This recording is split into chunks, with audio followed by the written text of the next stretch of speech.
Welcome to today's deep dive. In this video, we're going to explore Harley-Davidson's upcoming 2026 entry-level motorcycle, the Sprint.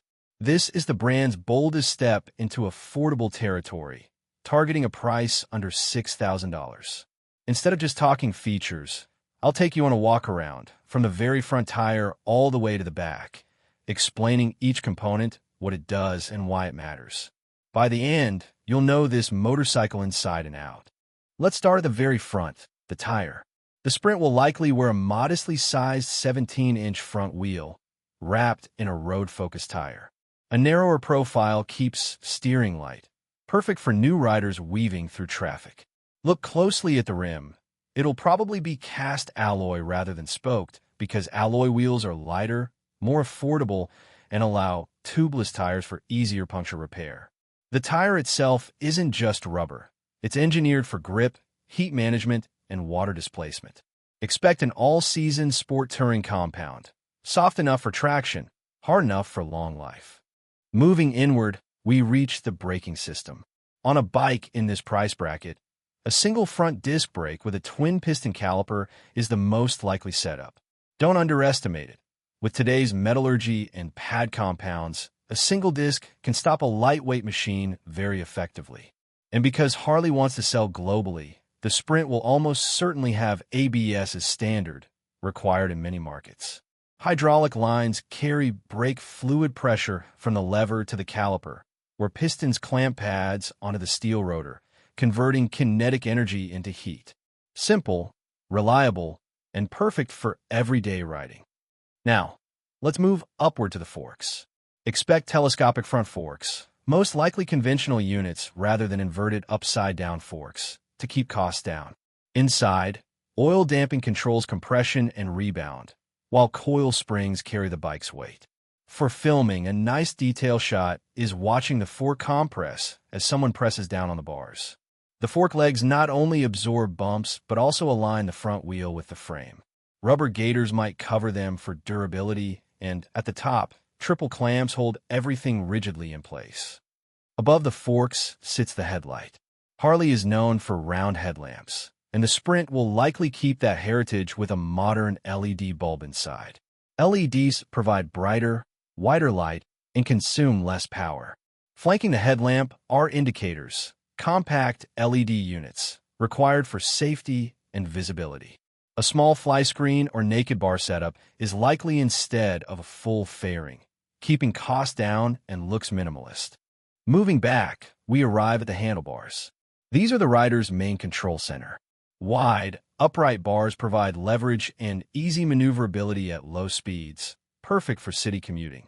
On the left grip, you'll find switches for indicators, high beam, and horn.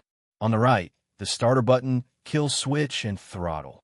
Mirrors rise from the bar ends or stalks, giving a clear view behind. These might be round or teardrop-shaped, continuing the retro-modern styling. Behind the bars sits the instrument cluster, likely a single round dial combining analog and digital readouts. A classic speedometer needle paired with a small LCD showing fuel level, odometer, trip meters, maybe even a gear indicator. No TFT touchscreens here. Simplicity, clarity, and cost efficiency. Next comes the iconic centerpiece, the fuel tank. Harley tanks have always been sculpted, and even though this is an entry-level model, expect a stylish teardrop shape. Capacity should be around 12 to 14 liters, enough for urban rides and weekend trips. Inside, a fuel pump delivers petrol to the injectors. On top, a locking cap seals the system, and the Harley badge reminds you of the brand's legacy. Sliding further back, we arrive at the seat. Expect a one-piece, low-slung seat height around 29 to 30 inches, low enough for most riders to plant their feet firmly. The padding balances comfort with firmness. Passenger pegs and a slightly raised pillion section suggest occasional two-up capability. Ergonomics lean toward upright, confidence-inspiring posture rather than aggressive crouch. Now we get to the beating heart, the engine. While Harley hasn't released the exact spec sheet yet, reports suggest a single-cylinder, liquid-cooled engine, likely between 350 and 450 cubic centimeters. That's a big departure from Harley's signature V-twins, but it makes sense. Singles are light, cheap to build, and easy for beginners. Expect horsepower in the low 30s, enough for highway speeds without intimidation. Liquid cooling means a radiator sits up front, with coolant circulating around the cylinder to maintain temperature. Fuel injection replaces carburetors, giving smooth fueling and meeting emission standards. Parts to highlight: cylinder head houses intake and exhaust valves. Camshaft opens valves in rhythm with piston. Crankshaft converts piston motion into rotation. Exhaust header carries gases to the muffler, adding sound and personality. Bolted to the engine is a 6-speed gearbox. A wet multi-plate clutch allows smooth engagement. The left foot lever selects gears, while the chain transmits power to the rear wheel. Gear ratios are chosen to make low-speed riding easy, but still give headroom for highway cruising. The engine bolts into a steel tubular frame, strong, affordable, and slightly forgiving in flex, making the Sprint stable but not overly rigid. This frame design also makes maintenance easier and keeps the bike light. At the back we find twin rear shocks, traditional twin-shock suspension instead of a monoshock, again for simplicity and retro styling. They connect the swing arm to the frame, compressing as bumps are absorbed. Preload adjustment lets the rider stiffen the springs for passengers or luggage. Like the front, the rear wheel is likely a 17-inch alloy rim, but a wider tire for stability and traction.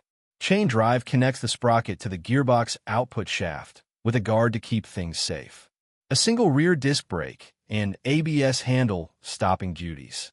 Running along the right side is the exhaust. From the header pipe out of the cylinder, gases travel through a catalytic converter, then a muffler that shapes the Sprint sound. Harley might tune the note to keep a little growl, even on a small engine, so it still feels like a Harley. Finally, at the back is the tail section. A minimalist fender supports the license plate and lighting. Expect LED brake and tail lights for visibility and longevity. Turn indicators flank the unit.